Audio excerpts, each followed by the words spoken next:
युग विक्रम का प्रस्ताव मानने के लिए तैयार नहीं होता है। युग कभी भी शायरा के नाम से माफी मांगने को तैयार नहीं हो सकता था, इसलिए उसने साफ साफ कह दिया, सॉरी मैम, मैं किसी ऐसे इंसान के नाम से माफी नहीं मांग सकता जो हमारे झगड़े के बीच में प्रेजेंट ही ना हो। युग अपने पॉइंट पर बिल्कुल सही था। टीचर को भी युग की बात सही लगी। उसने युग से पूछा, तो क्या वो लड़की यहाँ इस झगड़े में शामिल नहीं है? टीचर के सवाल पर विक्रम गुर्राया, वो शामिल नहीं है लेकिन उसका नाम शामिल है। टीचर के सामने भी विक्रम अपनी झूठी रौब दिखा रहा था। विक्रम का ये एटीट्यूड देखकर टीचर को भी बहुत ज्यादा गुस्सा आया। वो चिढ़कर बोली, विक्रम, जब वो लड़की यहाँ है ही नहीं, फिर तुम उसके नाम पर किसी से माफी क्यों मंगवा रहे हो? विक्रम को टीचर की बात बहुत बुरी लगी।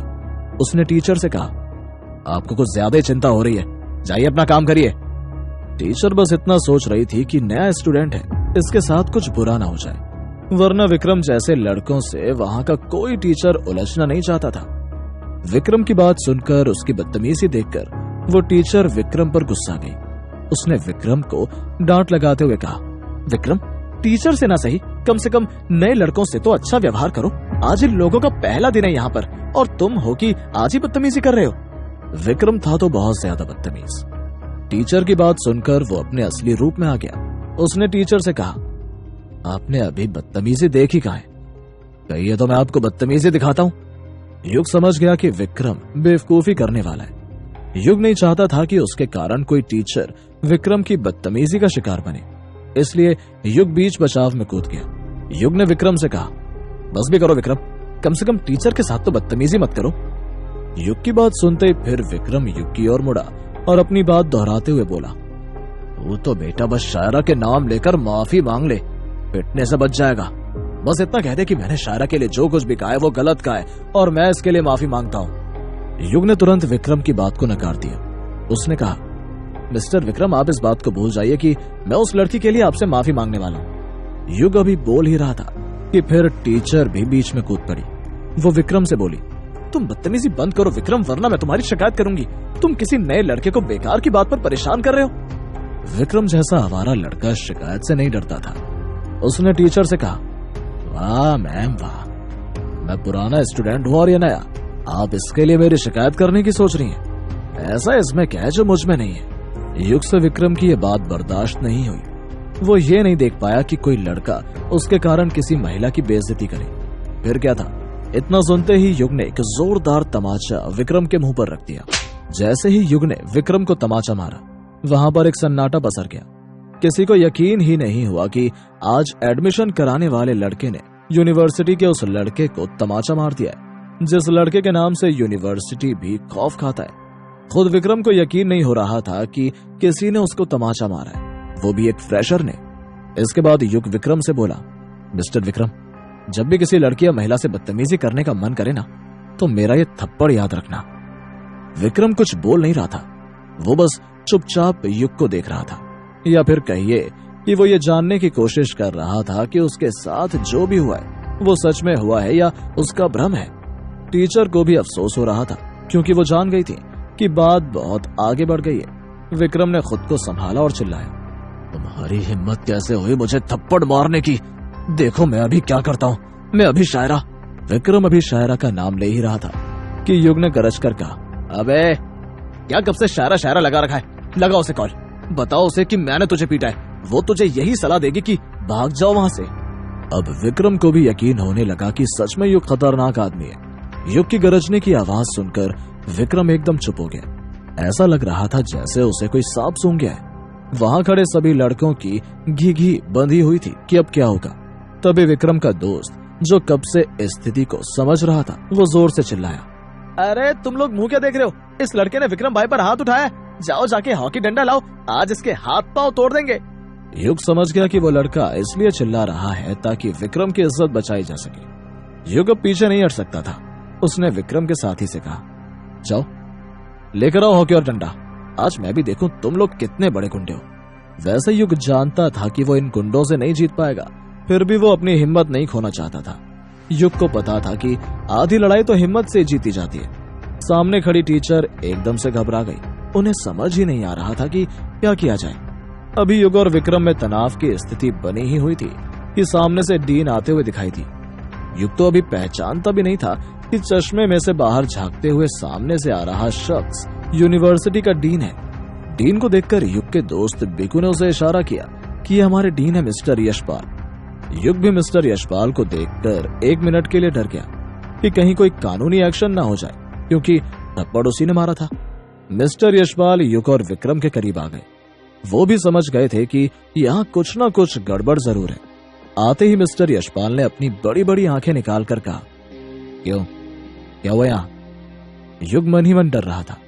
डर तो थोड़ा बहुत विक्रम को भी था, क्योंकि मिस्टर यशपाल अनुशासनहीनता बर्दाश्त नहीं करते थे।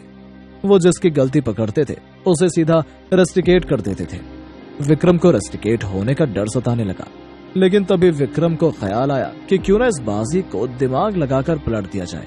फिर क्या था, विक्रम ने मिस्टर यशपाल से कहा, सर ये लड़का फ्रेशर है, इसका आज एडमिशन हुआ है, मैंने बस इससे इसका परिचय पूछा तो इसने मुझे ये कहकर तमाशा मार दिया कि मैं इसकी रैगिंग कर रहा हूँ। लेकिन परिचय पूछना रैगिंग कैसे हो गया? मिस्टर यशपाल ने तुरंत पूछा। युग को तो समझ ही नहीं आ रहा था कि वो कहाँ फंस गया है। वो कुछ बोल ही नहीं पाया। विक्रम ने अगली चाल चल दी। वो मिस्टर यशपाल से बोला, पता नहीं सर, कहाँ का गुंडा यहाँ एडमिशन लेने आ गया है। इसका रजिस्ट्रेशन एंड फी पेमेंट हो गई है या बाकी है? मिस्टर यशपाल के सवाल से जैसे युग तो सोच में पड़ गया कि कहीं उसे यहाँ से निकाल ना दिया जाए। अब वो मिस्टर यशपाल से कुछ कहना चाहता था, लेकिन क्या कहे यही तय नहीं कर पा रहा था। तभी वहां खड़ी टीचर बोल पड़ी, डीन सर, ये विक्रम सफेद झूठ बोल रहा है, सारी गलती इसकी है और ये अपनी गलती उस लड़के पर डाल रहा है। मिस्टर यशपाल ने वहां खड़ी टीचर को घूरते हुए कहा, आप यहाँ क्या कर रही थी मिसेस मेहरा? युग समझ गया कि डीन और मिसेस मेहरा के बीच किसी बात का इशू है। मिसेस मेहरा हकलाते हुए बोली, सर वो मैं इन लोगों को झगड़ते हुए देखकर यहाँ रुक गई थी और इन्हें समझाने लगी थी। आपको लगता है कि आप इन लड़कों को समझा पाएंगे? मिस्टर यशपाल ने एक और कड़वा सवाल किया। नहीं सर, मिसेस मेहरा के पास यही जवाब था। मिसेस मेहरा का जवाब सुनकर मिस्टर यशपाल ने गुस्साते हुए कहा, फिर आप इन लोगों को लेकर मेरे पास क्यों नहीं आई? मिसेस मेहरा के पास मिस्टर यशपाल के सवालों का जवाब नहीं था। अभी ये सब चल ही रहा था कि विक्रम ने एक और चाल चल दी। विक्रम ने मिस्टर यशपाल से कहा, सर मैम भी उल्टे मुझे ही गलत कह रही हैं। डीन की मिसेस मेहरा के साथ जरूर कोई लड़ाई थी। वो मिसेस मेहरा पर ही भड़क रहे थे। वो गुस्साते हुए बोले, आप लोग टीचर हैं, कहाँ आपको झगड़ा खत्म कराना चाहिए तो कहाँ आप लोग झगड़े को बढ़ावा दे रहे हैं। कोई कुछ नहीं बोल रहा था। मिस्टर यशपाल मिसेस मेहरा को डांटने के बाद युग की ओर मुड़े और युग से बोले, क्यों, तुम आते हीरो बनना चाहते हो? तुम्हें नहीं पता कि तुम्हें सीनियर की इज्जत करनी चाहिए? युग समझ रहा था कि वो सीधे सीधे फंस रहा है। फिर उसने हिम्मत जुटाई और विक्रम की सारी हरकत डीन से कह दी। उसने डीन को बता दिया कि बात गुड मॉर्निंग से शुरू हुई और फिर शायरा के नाम की धमकी पर आ गई। युग ने डीन को यह नहीं बताया कि विक्रम मिसेस मेहरा के साथ भी बदतमीजी कर रहा था। युग चाह रहा था कि मिसेस मेहरा खुद ही ये बात डीन को बताए। युग के ये सब बताने के बाद भी डीन ने युग से कहा, तो तुम अपने से सीनियर को थप्पड़ मार दोगे? विक्रम को जैसे मौका ही मिल गया था। उसने तुरंत मिस्टर यशपाल से कहा, सर जब ये लड़का पहले दिन ऐसी हिमाकत कर सकता है तो फिर ये आगे चलकर क्या करेगा? मैं तो कहता हूँ सर, ये आगे चलकर गुंडा बने इससे पहले हमें इसके पर काट देने चाहिए। सर मैं आपसे रिक्वेस्ट करूंगा कि आप इसे यूनिवर्सिटी से निकाल दीजिए। अब मिसेस मेहरा भी परेशान होने लगी। उन्हें लगने लगा कि कहीं ऐसा ना हो कि निर्दोष युग को यूनिवर्सिटी से निकाल दिया जाए। इसलिए उन्होंने खुलकर डीन से कह दिया कि सर युग ने इस बदतमीज को इसलिए थप्पड़ मारा क्योंकि ये मेरे साथ बदतमीजी कर रहा था। मिसेस मेहरा के इतना कहते ही फिर एक शांति पसर गई। सब लोग चुप हो गए, क्योंकि ये बहुत बड़ी बात थी कि कोई लड़की किसी झगड़े में अपनी आबरू ले आए। लेकिन मिस्टर डीन ने तो जैसे कसम खा ली थी युग को ही दोषी ठहराने की। उन्होंने मिसेस मेहरा पर चिल्लाते हुए कहा, मिसेस मेहरा, मैं आपसे पूछता हूँ कि आपने इस झगड़े को खुद तक रखा ही क्यों? आप इन दोनों को मेरे पास क्यों लेकर नहीं आई? मिसेस मेहरा के पास तो जवाब नहीं था, लेकिन विक्रम के पास इस बात का भी जवाब था। वो बोला, सर मैम तो मुझे बस बदनाम करना चाहती है, इसलिए इस लड़के का साइड लेकर मेरे ऊपर ब्लेम लगा रही है। डीन इससे अधिक कुछ सुनना ही नहीं चाहता था। ऐसा लग रहा था जैसे कि उसका ब्लड प्रेशर बहुत हाई हो गया हो। उसने चिल्लाते हुए युग और विक्रम से कहा, तुम दोनों चैम्बर में आओ। डीन अपने चैम्बर में चल पड़ा। उसके पीछे पीछे युग और विक्रम चल रहे थे। एक बार को युग का मन हुआ कि वो हेल्प मांगने के लिए दादाजी को कॉल कर ले, लेकिन फिर उसके दिमाग में आया कि दादाजी ये जानेंगे तो कहेंगे कि युग ने उनकी नाक कटा दी। युग ने मन ही मन डिसाइड किया कि कुछ भी हो जाए वो दादाजी को कॉल नहीं करेगा। ये मैटर वो खुद से सॉल्व करने की कोशिश करेगा। लेकिन युग के दिमाग में एक डर भी बैठ रहा था कि ऐसा ना हो कि ये खड़ूस डीन उसे पहले ही दिन रस्टिकेट कर दे। अब युग एक कंफ्यूजन में पड़ गया कि क्या करे क्या नहीं। क्या युग दादाजी को कॉल करके उनसे अपनी परेशानी शेयर करेगा? क्या युग को पहले दिन ही कॉलेज से निकाल दिया जाएगा?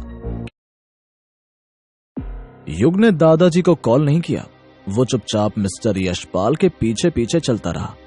इधर बाहर जितने भी लोग खड़े थे वो सब यही उम्मीद लगा रहे थे कि दोनों में से एक तो रस्टिकेट होगा ही। मिस्टर यशपाल आगे चल ही रहे थे कि विक्रम ने मिस्टर यशपाल से कहा, सर मुझे एक जरूरी कॉल आ रहा है, मुझे 10 मिनट चाहिए। विक्रम की बात सुनकर युग भी 1 मिनट के लिए सोच में पड़ गया कि अजीब आदमी है। युग को लग रहा था कि डीन विक्रम को डांटेगा, लेकिन हुआ इसका उल्टा। डीन ने विक्रम से कहा, ठीक है तुम जाओ। सुनो लड़के, तुम मेरे साथ आओ। डीन ने युग को अपने साथ बुलाया। युग डीन के पीछे पीछे चल पड़ा। दूसरी ओर विक्रम किसी को फोन पर आज के बारे में बताने लगा। ऐसा लग रहा था जैसे कि विक्रम किसी को आज के झगड़े के बारे में बताकर उसे कॉलेज में बुला रहा हो। युग को अब विक्रम की पावर समझ आ रही थी। इतने में युग और डीन ऑफिस में पहुंच गए थे। डीन अपनी कुर्सी पर बैठकर युग को देखकर बोला, नाम क्या बताया तुमने? युग मन ही मन बोला, बताया कहाँ है अभी। फिर युग ने डीन से कहा, मेरा नाम युग विश्वनाथन है और मैं। युग अभी बोल ही रहा था कि बीच में डीन कूद गया। डीन ने युग से अगला सवाल किया, तुम किसके कोटा पर आए हो? युग जानता था कि डीन अगला सवाल यही पूछेगा। युग ने डीन से कहा, मैं मिस्टर रविकांत भटनागर की रिकमेंडेशन पर यहां आया हूं। दादाजी का नाम सुनकर डीन के चेहरे पर एक मुस्कुराहट आ गई। डीन ने युग से कहा, मिस्टर भटनागर, वो मेरे बहुत अच्छे दोस्त हैं। तुम उनकी सिफारिश पर यहां आए हो, मतलब कि तुम उनके शागिर्द भी होंगे। अब मिस्टर भटनागर के शागिर्द भी ऐसा करेंगे तो बाकियों का क्या हाल होगा? युग जानता था कि मिस्टर भटनागर का बहुत अच्छा नाम है। युग को भी हल्का फुल्का अफसोस हो रहा था कि उसने क्यों ही झगड़ा कर लिया। लेकिन फिर उसने खुद से कहा, सिर्फ मेरी गलती थोड़ी है, विक्रम को ऐसा नहीं करना चाहिए था। अगर वो ऐसा करेगा तो झेलना ही पड़ेगा ना। लेकिन युग ने यह बात डीन से नहीं कही। दूसरी ओर डीन ने युग से बात करते करते मिस्टर भटनागर यानी कि दादाजी को कॉल लगा दिया। कॉल उठाते ही मिस्टर यशपाल ने दादाजी से कहा, क्या मिस्टर भटनागर, कैसा शागिर्द भेज दिया आपने? आते ही तमाशा कर दिया यहाँ। अभी ले आया हूं इसे अपने ऑफिस में। डीन की बात खत्म हुई तो दादाजी दूसरी ओर से बोलने लगे और डीन एकदम से चुप होकर सुनने लगे। बस डीन के बदलते एक्सप्रेशन को देखकर कोई भी कह सकता था कि डीन और दादाजी में कुछ विशेष और गंभीर बातें हो रही हैं। अब जब डीन बोल ही नहीं रहा था, इसका मतलब कि दादाजी उसे कुछ बड़ी बातें बता रहे थे। 5 से 8 मिनट बातें हुई दोनों के बीच और अंत में डीन ने दादाजी से कहा कि ठीक है, मैं देख लेता हूं और फिर आपसे बात करता हूं। मिस्टर यशपाल ने कॉल रख दिया। कॉल रखने के बाद वो युग की ओर मुड़े और उससे बोले, वाह मिस्टर युग विश्वनाथन, तुम्हारे बारे में तो बहुत कुछ जानने को मिला। अगर भटनागर की बातें सही हैं तो फिर तो तुम जीनियस हो। सच में मुझे गर्व होगा कि मैं तुम्हें पढ़ाऊंगा। युग हंसकर बोला, सर दादाजी तो बस यूं ही तारीफ करने लगते हैं मेरी, मैं इतना बड़ा जीनियस भी नहीं हूं। युग की बातों पर मिस्टर यशपाल हंसने लगे। उन्होंने हंसते हुए कहा, मुझे सिखाने की कोशिश मत करो। आज के बिजनेसमैन अगर किसी पर भरोसा कर रहे हैं, इसका मतलब है कि उस आदमी में सच में कोई बात होगी, वरना कौन ऐसा बिजनेसमैन है जो बिना मतलब किसी अयोग्य आदमी पर खर्च करेगा। युग समझ गया कि दादाजी ने सब कुछ बता दिया है। युग ने कुछ नहीं कहा, बस मुस्कुराता रहा। अब मिस्टर यशपाल ने युग से कहा, युग, मैंने तुम्हारे बारे में सुन तो बहुत लिया, अब देखना चाहता हूं, क्योंकि योग्यता को बिना देखे स्वीकार नहीं करना चाहिए। इसलिए मेरी इच्छा है कि तुम कुछ मुझे भी दिखाओ। युग ने मिस्टर यशपाल को देखते हुए इशारा किया, जैसे कि कहना चाहता हो, ठीक है, आप बताइए कि मुझे क्या करना है। यशपाल ने अपने कमरे में इधर उधर देखा और फिर अपनी जेब से सिगरेट निकालकर युग से बोला, युग, मैं बाहर स्मोकिंग के लिए जा रहा हूं, मुझे 1 से 1.5 मिनट लगेंगे इस सिगरेट को खत्म करने में। तब तक तुम मुझे बताओ कि यहाँ पर कितनी नकली और कितनी असली चीजें रखी हुई हैं। अब युग ने भी उस कमरे को देखा। कमरा बहुत बड़ा था। युग सोचने लगा कि इतने बड़े कमरे में रखे सामान के बारे में इतनी जल्दी क्या ही पता लगाया जा सकता है। युग ने सोचा कि वो मिस्टर यशपाल से ये बात बोले, लेकिन कुछ बोलता इससे पहले मिस्टर यशपाल ने युग से कहा, युग 1.5 से 2 मिनट है तुम्हारे पास, मैं आता हूं बाहर से। इतना कहकर मिस्टर यशपाल बाहर चले गए। दूसरी ओर विक्रम कॉल पर किसी को बता रहा था कि एक लड़का जो कि फ्रेशर है, उसे सबक सिखाना है क्योंकि उसने सबके सामने विक्रम को थप्पड़ मारा है। ऐसा लग रहा था जैसे कि फोन पर दूसरी ओर कोई वैसा ही लड़का हो जो कि यूनिवर्सिटी में मारपीट करता हो। विक्रम उसे अपनी मदद के लिए बुला रहा था। विक्रम की बातें सुनकर दूसरी ओर से बात कर रहे लड़के ने विक्रम से कहा, क्या वो लड़का बहुत ताकतवर लगा तुम्हें? विक्रम ने तुरंत उसे बताया, ताकतवर कहाँ, बच्चे की तरह दिख रहा था वो। फिर लगाया क्यों नहीं 2-4 थप्पड़ उसे? उस लड़के ने विक्रम से पूछा। अरे थप्पड़ लगा ही रहा था कि वो मिसेस मेहरा बीच में आ गई। इतना कहकर विक्रम मिसेस मेहरा को कोसने लगा। मिसेस मेहरा का नाम सुनकर उस लड़के को भी गुस्सा आ गया। उसने भी चिल्लाते हुए कहा, ये मिसेस मेहरा को हम सबसे दिक्कत क्या है, हमेशा बीच में आ जाती है। विक्रम अब सीधे पॉइंट पर आया। उसने उस लड़के से कहा, तू कैंपस आएगा या नहीं, ये बता। अगर आएगा तो जल्दी पहुंच, नहीं आएगा तो सीधे बोल। विक्रम के सवाल पर उसने किसी दूसरे लड़के को कॉल पर जोड़ने के लिए कहा। विक्रम फिर किसी और को कॉल पर जोड़ने लगा। इधर युग उस कमरे को देखने लगा, या यूं कहिए कि कमरे को स्कैन करने लगा। युग अपनी आंखों पर बहुत भरोसा करने लगा था। युग ने उस कमरे में नजरें दौड़ाई तो वो एकदम से शॉक्ड हो गया। उसे सूझ ही नहीं रहा था कि क्या किया जाए, क्योंकि वो उस कमरे में रखे जिस सामान पर भी आंखें घुमाता, उस सामान के आसपास उसे 2 या 3 ही आभा मंडल दिखाई देते। अब युग सोच में पड़ गया कि ये उसके साथ क्या हो रहा है। युग को भरोसा नहीं हो रहा था कि उस कमरे में रखी चीजें नकली भी हो सकती हैं, कारण कि वो एक यूनिवर्सिटी के मेन कैंपस का आर्कियोलॉजी डिपार्टमेंट था। वहां पर सामान का नकली होना हजम नहीं हो रहा था। युग ने अपनी आंखें 2-4 बार मली और फिर चारों ओर देखने लगा। फिर से वही हाल हो रहा था। युग जिस सामान को भी देखता उसके पास 2-4 घेरे दिखाई देते। युग के आश्चर्य का ठिकाना नहीं था। युग को लगने लगा कि उसकी आंखें ही धोखा दे रही हैं। युग ने फिर एक बार नजर दौड़ाई। इस बार उसे एक ऐसी चीज दिखी जिसके आसपास 10 आभा मंडल का घेरा था।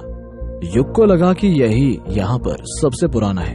फिर क्या था, युग वहीं कुर्सी पर बैठकर सोचने लगा कि क्या हकीकत है, क्या सच्चाई है। अब युग सोचने लगा कि मिस्टर यशपाल जल्द ही कमरे में फिर से आ जाएंगे। युग ये भी जानता था कि कमरे में आते ही मिस्टर यशपाल उससे सामान के बारे में पूछेंगे। युग के मन में सवाल था कि वो मिस्टर यशपाल से क्या बोलेगा।